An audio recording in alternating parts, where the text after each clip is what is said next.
Sans famille, première partie, chapitre 1, au village.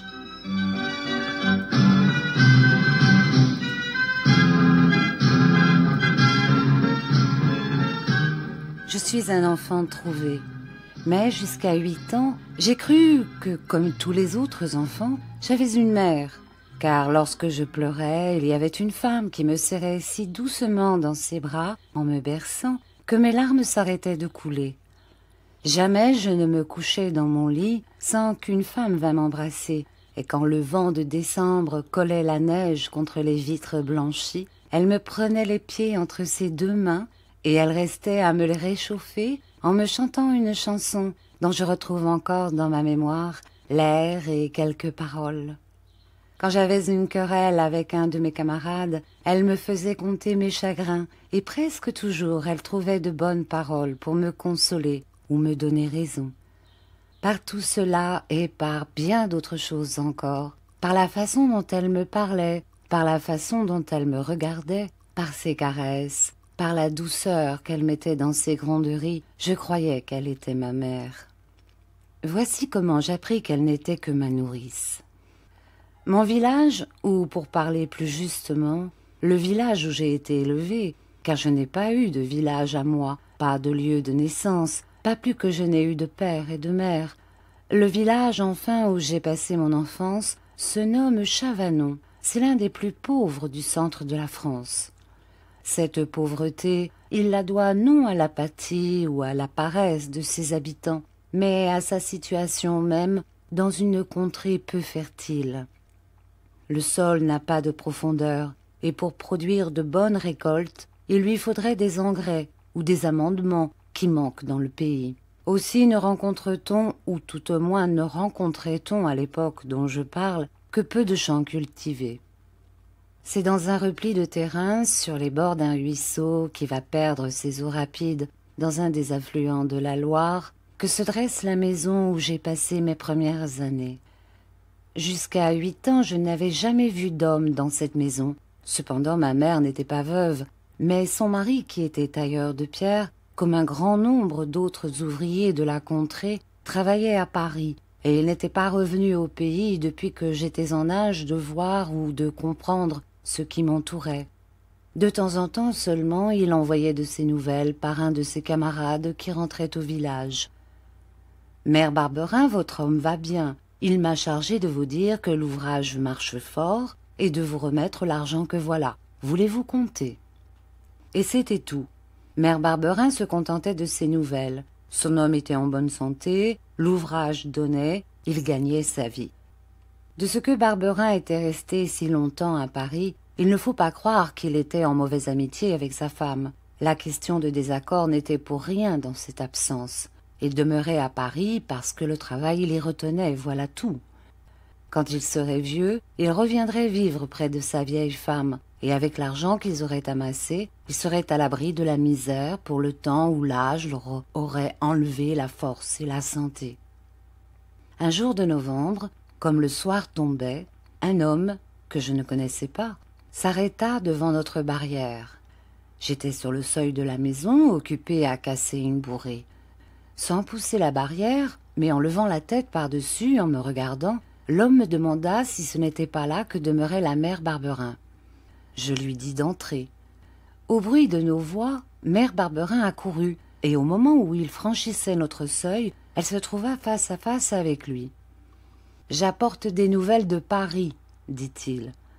C'étaient là des paroles bien simples, et qui déjà plus d'une fois avaient frappé nos oreilles. Mais le ton avec lequel elles furent prononcées ne ressemblait en rien à celui qui autrefois accompagnait les mots « Votre homme va bien, l'ouvrage marche bien ». « Oh mon Dieu !» s'écria mère Barberin en joignant les mains. « Un malheur est arrivé à Jérôme. »« Eh bien oui, mais il ne faut pas vous rendre malade de peur. Votre homme a été blessé, voilà la vérité. Seulement il n'est pas mort. Pourtant, il sera peut-être estropié. Pour le moment, il est à l'hôpital. J'ai été son voisin de lui et comme je rentrais au pays, il m'a demandé de vous dire la chose en passant. » Mère Barberin, qui voulait en savoir plus long, pria l'homme de rester à souper. Il s'assit dans le coin de la cheminée Et tout en mangeant, il nous raconta comment le malheur était arrivé. Barberin avait été à moitié écrasé par des échafaudages qui s'étaient abattus, et comme on avait prouvé qu'il ne devait pas se trouver à la place où il avait été blessé, l'entrepreneur refusait de lui payer aucune indemnité. Pourtant, dit-il en terminant son récit, je lui ai donné le conseil de faire un procès à l'entrepreneur. Un procès? Cela coûte gros. Oui, mais quand on le gagne... Mère Barberin aurait voulu aller à Paris, mais c'était une terrible affaire qu'un voyage si long et si coûteux. Le lendemain matin, nous descendîmes au village pour consulter le curé. Celui-ci ne voulut pas la laisser partir sans savoir avant si elle pouvait être utile à son mari. Il écrivit à l'aumônier de l'hôpital où Barberin était soigné, et quelques jours après, il reçut une réponse disant que mère Barberin ne devait pas se mettre en route, mais qu'elle devait envoyer une certaine somme d'argent à son mari parce que celui-ci allait faire un procès à l'entrepreneur chez lequel il avait été blessé. Les journées, les semaines s'écoulèrent, et de temps en temps il arriva des lettres qui toutes demandaient de nouveaux envois d'argent. La dernière, plus pressante que les autres, disait que s'il n'y avait plus d'argent, il fallait vendre la vache pour s'en procurer. Ceux-là seuls qui ont vécu à la campagne avec les paysans savent ce qu'il y a de détresse et de douleur dans ces trois mots, vendre la vache. Pour le naturaliste, la vache est un animal ruminant. Pour le promeneur, c'est une bête qui fait bien dans le paysage lorsqu'elle lève au-dessus des herbes son mufle noir, humide de rosée. Pour l'enfant des villes, c'est la source du café au lait et du fromage à la crème. Mais pour le paysan, c'est bien plus, et mieux encore. Si pauvre qu'il puisse être, et si nombreuse que soit sa famille, il est assuré de ne pas souffrir de la faim tant qu'il y a une vache dans son étable. Avec une longe, ou même avec une simple harpe nouée autour des cornes, un enfant promène la vache le long des chemins herbus, là où la pâture n'appartient à personne, et le soir la famille entière a du beurre dans sa soupe et du lait pour mouiller ses pommes de terre. Le père, la mère, les enfants, les grands comme les petits, tout le monde vit de la vache. Nous vivions si bien de la nôtre, mère Barberin et moi, que jusqu'à ce moment, je n'avais presque jamais manqué de viande. Mais ce n'était pas seulement notre nourrice qu'elle était, c'était encore notre camarade, notre amie, car il ne faut pas s'imaginer que la vache est une bête stupide. C'est au contraire un animal plein d'intelligence et de qualité morale, d'autant plus développée qu'on les aura cultivées par l'éducation. Nous caressions la nôtre, nous lui parlions, elle nous comprenait, et de son côté, avec ses grands yeux ronds, pleins de douceur, elle savait très bien nous faire entendre ce qu'elle voulait ou ce qu'elle ressentait. Enfin, nous l'aimions, et elle nous aimait, ce qui est tout dire. Pourtant, il fallut s'en séparer, car c'était seulement par la vente de la vache qu'on pouvait satisfaire Barberin. Il vint un marchand à la maison, et après avoir bien examiné la roussette, après avoir dit et répété 100 fois qu'elle ne lui convenait pas du tout, que c'était une vache de pauvres gens, qu'il ne pourrait pas revendre, qu'elle n'avait pas de lait, qu'elle faisait du mauvais beurre, il avait fini par dire qu'il voulait bien la prendre, mais seulement par bonté d'âme, et pour obliger mère Barberin, qui était une brave femme. La pauvre Roussette, comme si elle comprenait ce qui se passait, avait refusé de sortir de son étable, et elle s'était mise à meugler. « Passe derrière et chasse-la » m'avait dit le marchand, en me tendant le fouet qu'il portait passé autour de son cou. « Pour ça, non » avait dit mère Barberin. Et prenant la vache par la longe, elle lui avait parlé doucement. « Allons, ma belle, viens, viens » Et Roussette n'avait plus résisté. Arrivée sur la route, le marchand l'avait attachée derrière sa voiture, et il avait bien fallu qu'elle suivît le cheval. Nous étions rentrés dans la maison, mais longtemps encore nous avions entendu ces beuglements. Plus de lait, plus de beurre.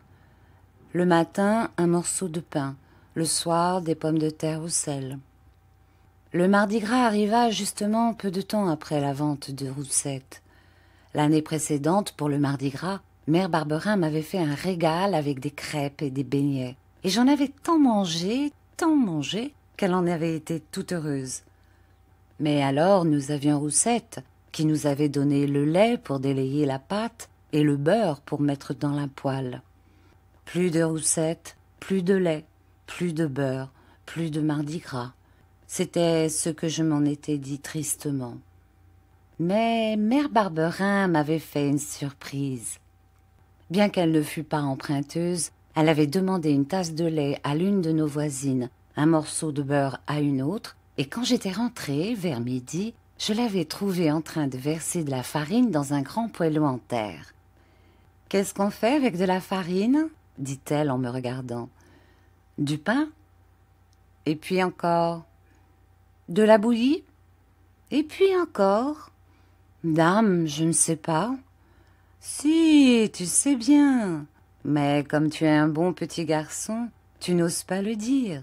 Tu sais que c'est aujourd'hui mardi gras, le jour des crêpes et des beignets. Mais comme tu sais aussi que nous n'avons ni beurre ni lait, tu n'oses pas en parler. C'est vrai ça ? Oh, Mère Barberin. Donne-moi les œufs, me dit-elle, et pendant que je les casse, pèle les pommes.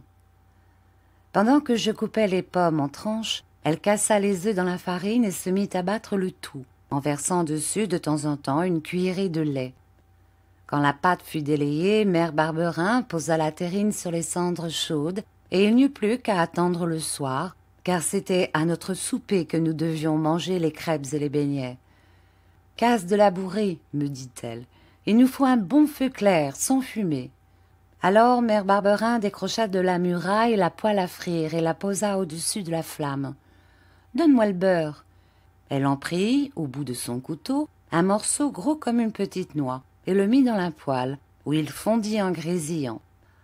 Ah, c'était vraiment une bonne odeur qui chatouillait d'autant plus agréablement notre palais que depuis longtemps nous ne l'avions pas respiré. C'était aussi une joyeuse musique que celle produite par les grésillements et les sifflements du beurre.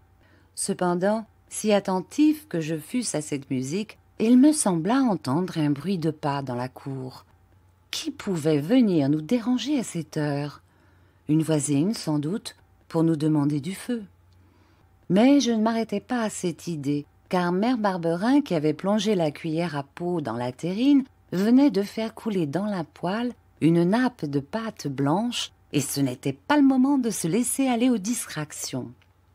Un bâton heurta le seuil, puis aussitôt la porte s'ouvrit brusquement. « Qui est là ?» demanda Mère Barberin sans se retourner. Un homme était entré, et la flamme qui l'avait éclairé en plein m'avait montré qu'il était vêtu d'une blouse blanche et qu'il tenait à la main un gros bâton. « On fait donc la fête ici ? Ne vous gênez pas, dit-il d'un ton rude. « Oh mon Dieu !» s'écria Mère Barberin en posant vivement sa poêle à terre. « C'est toi, Jérôme !»